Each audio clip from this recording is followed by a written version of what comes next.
Greetings, my dear friends. If today's joke gave you a chuckle, don't forget to subscribe. It's free, and it'll make us even closer as friends. Bob wakes up one morning with a smile on his face because today he is 70 years old. He gets out of bed, looks down at his toes, and says, "Hello, toes, how are you today? Did you know that you're now 70? Oh, the times we used to have together. Do you remember when we used to take a walk in the park every Sunday afternoon? Or the weekends we rock and rolled on the dance floor with all the young ladies? So happy birthday, toes." Bob then looks down at his knees and says, "Hello, knees. How are you today? Did you know that you're now 70? Oh, the times we used to have together. Do you remember when we always used to march in all the parades we could find? Or all the dancing we used to do with all the beautiful ladies? So happy birthday, knees."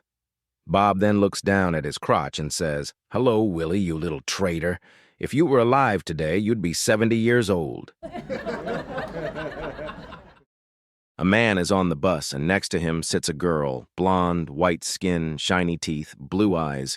Then he falls asleep, and after a few seconds, he lets out a long fart, and at the same time, the beautiful girl leaves, and in her place sits an ugly woman, Moroccan, yellow teeth, brown eyes, short curly hair, and he wakes up and says, "No! I burned the lady!"